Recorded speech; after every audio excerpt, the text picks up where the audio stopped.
சந்திரனுடைய ஆதிக்கம் நிறைந்திருக்கக்கூடிய பௌர்ணமி நாளில் நம்ம வழிபாடுவதற்கும் கிரிவலம் செல்வதற்கும் மிக மிக உன்னத நாளாக சொல்லப்படுது. மேலுமே பார்த்திங்கன்னா சிவனே மலையாக வீற்றிருப்பதாக பக்தர்களால் சொல்லக்கூடிய திருவண்ணாமலையில் நம்ம கிரிவலம் வருவதால் சந்திரனுடைய ஒளிக்கதிர்கள் மலை மீது பட்டு கிரிவலம் வரக்கூடிய பக்தர்கள் மீது எதிரொலிக்கும் போது அவர்களுடைய வாழ்க்கையில் மிகப்பெரிய மாற்றம் ஏற்படுது அப்படின்னும் சொல்லப்படுதுங்க. அந்த வகையில் 2025ஆம் ஆண்டு சந்திர கிரகணத்துடன் கூடிய பௌர்ணமியானது நிகழ இருக்குதுங்க. நம்ம சந்திர கிரகண நேரத்தில் திருவண்ணாமலையில் கிரிவலம் போகலாமா? நம்ம எந்த நேரத்தில் பௌர்ணமி கிரிவலத்தை தொடங்க வேணும், எந்த நேரத்தில் கிரிவலத்தை முடிக்க வேணும் என்பதை பற்றிய சுவாரஸ்யமான தகவல்களை தெரிஞ்சுக்கலாம். வீடியோவை ஸ்கிப் பண்ணாமல் முழுசாக பாருங்கள். நம்ம சேனலை இப்போ தான் ஃபர்ஸ்ட் டைம் பார்க்குறீங்க அப்படின்னா நம்ம சேனலை இன்னும் சப்ஸ்கிரைப் பண்ணலன்னா சப்ஸ்கிரைப் பண்ணிக்கோங்க. கூடவே இருக்கிற பெல் ஐக்கானையும் ப்ரெஸ் பண்ணிக்கோங்க. வாங்க வீடியோக்குள்ளே போகலாம். உங்களுக்கு ஜோதிட ரீதியாக சந்தேகம் இருந்தாலும் சரிங்க, தனிப்படையாக ஜோதிடம் பார்க்க விரும்பினாலும் சரி, இந்த வீடியோவுக்கு கீழே டிஸ்கிரிப்ஷனில் வராகி அம்மன் ஜோதிட நிலையத்தோட தொலைபேசி எண் கொடுத்துருக்குறேன். இந்த எண்ணுக்கு தொடர்பு கொண்டு பேசி பாருங்கள். உங்கள் வாழ்க்கையில் இருக்கக்கூடிய அனைத்து பிரச்சனைகளுக்கும் சரியான தீர்வு கிடைக்குங்க. உங்களுக்கு சிவபெருமான் பிடிக்கும் அப்படின்னா தென்னாட்டுடைய சிவனை போற்று, எந்நாட்டவருக்கு இறைவா போற்று என்ற வாசகத்தை மறக்காம கமெண்ட் பாக்ஸில் கமெண்ட் பண்ணுங்க. திருவண்ணாமலையில் அனைத்து நாட்களுமே கிரிவலம் செல்வதற்கு ஏற்ற நாளாக சொல்லப்படுது. திருவண்ணாமலையில் பார்த்தீங்கன்னா இரவு பகல் எந்த நேரத்தில் வேணும்னாலும் நம்ம கிரிவலம் போகலாங்க. அப்படின்னு சொன்னாலும் கூட பௌர்ணமி நாளில் அதிகமானவங்க கிரிவலம் வருவதை வழக்கமாகவே வச்சிருக்கிறாங்க. மேலுமே பௌர்ணமி அமாவாசை நாளில் கிரிவலம் வருவது ரொம்ப ரொம்ப சிறப்பு வாய்ந்ததாகவும் சொல்லப்படுதுங்க. திருவண்ணாமலை கிரிவல பாதையானது மொத்தம் 14 கிலோமீட்டர் கொண்டதாகுங்க. கிரிவலம் செல்லக்கூடிய பாதையில் மலையை சுற்றிலுமே விநாயகர், முருகன், அம்பாள், சிவன் கோவில்கள் என ஏறக்குறைய 99 கோவில்கள் அமைந்திருக்குது. 2025ஆம் ஆண்டில் பார்த்தீங்கன்னா 4 கிரகணங்களானது நிகழ இருக்குதுங்க. இதில் ஏற்கனவே ஒரு சூரிய கிரகணமும் சந்திர கிரகணம் முடிவடைந்த நிலையில் தற்போது பார்த்தீங்கன்னா முழு நேர சந்திர கிரகணமானது நிகழ இருக்குது.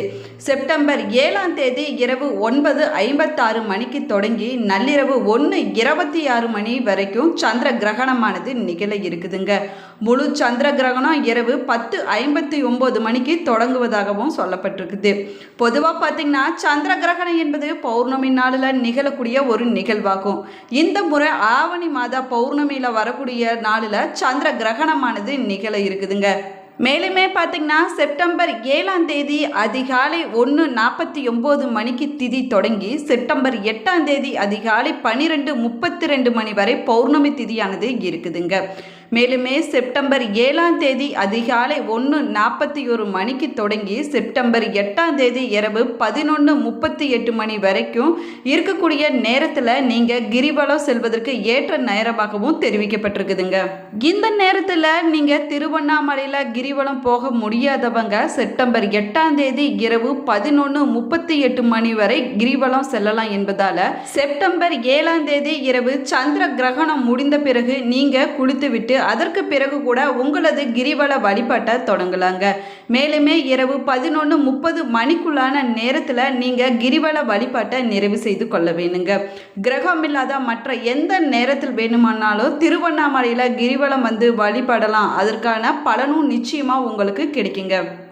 ஆவணி மாசத்தில் வரக்கூடிய பௌர்ணமி நாளில் சதய நட்சத்திரமும் சேர்ந்து வருவது இன்னுமே கூடுதல் சிறப்பு வாய்ந்ததாக சொல்லப்படுது.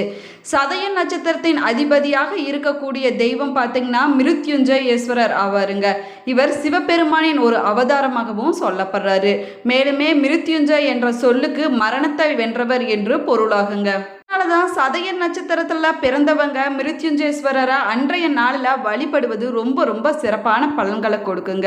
சதய நட்சத்திரமும் பௌர்ணமி திதியும் இணைந்து வரக்கூடிய நாளில் சிவ மந்திரங்களை நீங்கள் உச்சரிப்பதும் நீங்கள் சிவ வழிபாடு செய்வதும் ரொம்ப ரொம்ப சிறப்பு வாய்ந்ததாகும். மேலுமே நீங்கள் கிரிவலம் வரும்போது சிவபெருமானுடைய அருளை பரிபூர்ணமாக பெற்றுக் கொடுக்குங்க. சூரிய பகவானுக்கு உரிய ஞாயிற்றுக்கிழமை நாளில் திருவண்ணாமலையில் கிரிவலம் வருவதால் உங்களுக்கு பதவி உயர்வானது கிடைக்குங்க. மேலுமே அரசியல் மற்றும் அரசு சார்ந்த விஷயங்களில் உயர்வு கிடைத்து கொண்டே இருக்குங்க. நல்ல அனுகூலம் ஏற்படும். சந்திர கிரகணத்தோடு வரக்கூடிய மிக அற்புதமான ஆவணி மாத பௌர்ணமி நாளில் நீங்கள் மகா மிருத்யுஞ்ச மந்திரத்தை நீங்கள் உச்சரிப்பதால் யமபயமானது நீங்கி விடுங்க. அது மட்டும் இல்லாமல் இதுவரைக்கும் இருந்துட்டு வந்த நோய் பிரச்சனைகள் அனைத்துமே விலகி உங்களுக்கு சிவலோக பதவியானது கிடைக்குங்க. சூரிய பகவானின் அருளானது உங்களுக்கு பரிபூரணமாக கிடைக்கும் அப்படின்னு சொல்லலாங்க. மேலுமே செப்டம்பர் 8ஆம் தேதி திங்கட்கிழமையும் நீங்கள் கிரிவலம் செல்லலாம் என்பதால் அனைத்து விதமான பாவங்களும் குறைந்து விடுங்க. உங்களுக்கு புண்ணியம் வந்து சேருங்க. மேலுமே இந்திரலோக பதவியானது உங்களுக்கு கிடைக்கும். உங்களுடைய வாழ்க்கையில் செல்வ வளமானது மும்மடங்கு பெருகி கொண்டே போகுங்க. இந்த நாளில் நீங்கள் பஞ்சராஷ்டிர மந்திரம் சொல்வது ரொம்ப ரொம்ப சிறப்பானதாகுங்க.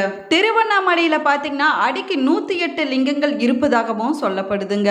இதனால தான் நம்ம கிரிவலம் போகும்போது ரொம்பவே நிதானமாகவும் சிவ சிந்தனையோடு கிரிவலம் போக வேணும் அப்படின்னு சொல்லப்படுது. நாம் இப்படி சிவ சிந்தனையோடு கிரிவலம் போவதால் சிவபெருமானுடைய அருளானது நமக்கு பரிபூரணமாக கிடைக்கும். திருவண்ணாமலையில் இரவு நேரங்களில் கிரிவலம் செல்வது ரொம்ப ரொம்ப சிறப்பு வாய்ந்ததாகவும் சொல்லப்பட்டிருக்குதுங்க. மேலுமே பௌர்ணமி நாளில் கிரிவலம் போவதன் மூலமாக சிவலோக பதவியானது கிடைக்கும் அப்படின்னு பக்தர்களுடைய நம்பிக்கையாக சொல்லப்பட்டிருக்குது. நிறைய பேர் பார்த்தீங்கன்னா இரவு நேரத்தில் தான் திருவண்ணாமலையில் பௌர்ணமி நாளில் கிரிவலம் வருவதை வழக்கமாகவே வச்சிருக்கிறாங்க. அதனால தான் கிரகண நேரத்தில் கிரிவலம் செல்லக்கூடாது அப்படின்னும் சொல்லப்பட்டிருக்குது.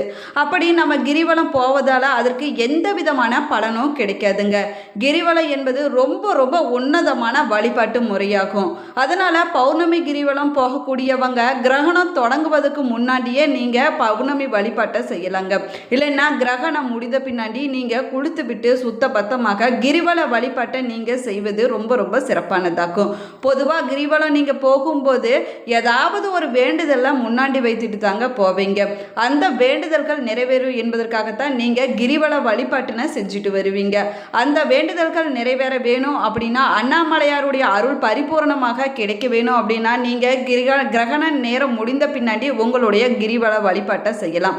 இல்லைன்னா கிரிவலம் தொடங்குவதற்கு முன்னாடி உங்களுடைய கிரிவல வழிபாட்டை நீங்கள் செய்யலாங்க. அது ரொம்ப ரொம்ப நல்லது கூட. மேலுமே நம்ம கிரிவலம் போகக்கூடிய திருவண்ணாமலை கிரிவல பாதையில் 300 குளங்கள் அமைஞ்சிருக்குதுங்க. ரமண மகரிஷி, விசிறி சாமியார் போன்ற பல மகான்களுடைய ஆசிரமமானது அமைஞ்சிருக்குது மற்றும் மடங்கள் அமைஞ்சிருக்குது அப்படின்னு சொல்லலாங்க. இதில் மிக மிக விசேஷமானது கிரிவல பாதையில் இருக்கக்கூடிய அஷ்டலிங்கங்கள் என்று சொல்லக்கூடிய 8 லிங்கங்கள் தாங்க. இந்த 8 அஷ்டலிங்கங்களும் ஒரு குறிப்பிட்ட தூர இடைவெளியில் அமைஞ்சிருப்பது தனிச்சிறப்புக்குரிய விஷயமாகவும் சொல்லப்படுது. ஒவ்வொரு திசையை பார்த்தபடி இந்த அஷ்டலிங்கங்களானது அமைஞ்சிருக்குது. ஒவ்வொரு லிங்கத்தை வழிபட்டாலும் ஒவ்வொரு விதமான பலன்கள் நமக்கு கிடைக்குங்க. அஷ்டலிங்கங்களை வழிபட்டோம்னா பல விதமான நன்மைகள் நமக்கு கிடைக்கும். அனைத்து விதமான தீமைகளும் விலகிவிடும் அப்படின்னும் சொல்லப்படுது. அஷ்டலிங்கங்கள் என்று சொல்லக்கூடிய இந்த 8 லிங்கங்களும் பார்த்தீங்கன்னா கிரிவல பாதையில் முதலாவதாக அமைந்திருக்கக்கூடியது இந்திரலிங்கம். இந்த லிங்கத்தை தேவர்களின் தலைவனான இந்திரன் பிரதிஷ்டை செய்ததாகவும் சொல்லப்படுதுங்க. இந்த லிங்கத்தை நம்ம வழிபட்டோம்னா பதவி உயர்வு, பணியிட மாற்றம், பாதுகாப்பான வேலை போன்றவை கிடைக்கும் அப்படின்னு சொல்லப்படுது. இரண்டாவதாக இருக்கக்கூடிய லிங்கம் அக்னி லிங்கமாகும். இந்த லிங்கம் தென்கிழக்கு திசையை நோக்கி அமைஞ்சிருக்குதுங்க. அக்னி லிங்கத்தை நம்ம வழிபட்டோம்னா நோய்கள் அனைத்துமே விலகிவிடும், பயமானது நீங்கிவிடும், எதிரிகளால் ஏற்படக்கூடிய தொல்லைகள் அனைத்துமே விலகிவிடும் அப்படின்னு சொல்லப்படுது. கிரிவல பாதையில் 3ஆவதாக அமைஞ்சிருக்கக்கூடியது யமலிங்கம். இது தென்கிழக்கு திசையை நோக்கி அமைஞ்சிருக்கக்கூடிய லிங்கமாகுங்க. இந்த லிங்கத்தை நம்ம வழிபட்டோம்னா யமபயமானது நீங்கிவிடுங்க, நீதி நெறியானது நிலைத்திருக்கும், செல்வம் பெருகி கொண்டே போகும் அப்படின்னு சொல்லப்படுது. மேலுமே கிரிவல பாதையில் 4ஆவதாக அமைந்திருக்கக்கூடிய லிங்கம் பார்த்தீங்கன்னா நிருதி லிங்கமாகும். இந்த லிங்கம் தென்கிழக்கு திசையை நோக்கி அமைஞ்சிருக்குது. சனி தீர்த்தம் பக்கத்தில் இருக்கக்கூடியது இந்த லிங்கமாகும். இந்த லிங்கத்தை நம்ம வழிபட்டோம்னா குழந்தை பேரு இல்லாதவங்களுக்கு சீக்கிரமாகவே குழந்தை பேரு கிடைக்குங்க. ஜென்ம பாவங்கள் அனைத்தும் தீர்ந்துவிடும், நிலைத்த புகழ் நீடித்து இருக்குங்க. நாம அஞ்சாவதா பார்க்க போற லிங்கம் பார்த்தீங்கன்னா வருள் லிங்கமாகும். இந்த லிங்கம் பார்த்தீங்கன்னா மேற்கு திசையை பார்த்து அமைந்திருக்குது. இந்த லிங்கத்தை நம்ம வழிபட்டோம்னா நீர் சார்ந்த நோய்கள் அனைத்துமே விலகிவிடும். கொடிய நோய்கள் நீங்கி உடல்ல நல்ல ஆரோக்கியமானது கிடைக்குங்க. சனி பகவானுடைய அருளானது நமக்கு பரிபூரணமாக கிடைக்கும். நம்ம ஆறாவதா பார்க்க போற லிங்கம் பார்த்தீங்கன்னா வாயு லிங்கம் ஆகுங்க. இந்த லிங்கம் வடமேற்கு திசையை நோக்கி அமைஞ்சிருக்குது. இந்த லிங்கத்தை நம்ம வழிபட்டோம்னா கண் திருஷ்டியானது விலகிவிடும். இதய நோய் பிரச்சனைகள் அனைத்துமே நீங்கிவிடும். மன நிம்மதி நமக்கு உண்டாகும். சுவாசம் தொடர்பான நோய்களும் குணமாகுங்க. ஏழாவதா பார்க்க போற லிங்கம் பார்த்தீங்கன்னா குபேர லிங்கமாகும். இந்த லிங்கம் வடக்கு திசையை நோக்கி அமைஞ்சிருக்குது. இந்த லிங்கத்தை நம்ம வழிபாடு செஞ்சோம்னா இழந்த செல்வமானது மீண்டும் நமக்கு கிடைக்குங்க. செல்வ செழிப்போடு நம்மளால வாழ முடியும். பாதையில் கடைசியாக அமைந்திருக்கக்கூடிய லிங்கம் ஈசானிய லிங்கமாகும். இந்த லிங்கம் வடகிழக்கு திசையில் அமைஞ்சிருக்குதுங்க. இந்த லிங்கத்தை நம்ம வழிபட்டோம்னா அனைத்து கலைகளிலுமே தேர்ச்சி அடைய முடியும். அனைத்து காரியங்கள் அனைத்துமே வெற்றி கூடுங்க. நினைத்த காரியம் கைகூடி வரும். இந்த பதிவில் திருவண்ணாமலையில் சந்திர கிரகணத்துக்கு முன்னாடி எப்பொழுது கிரிவலத்தை தொடங்க வேணும், அதற்கு பின்னாடி எப்பொழுது கிரிவலத்தை தொடங்க வேணும் என்பதை பற்றி விரிவாக சொல்லியிருக்கிறேங்க. வீடியோவை ஸ்கிப் பண்ணாமல் முழுசாக பாருங்கள். Thank you friends.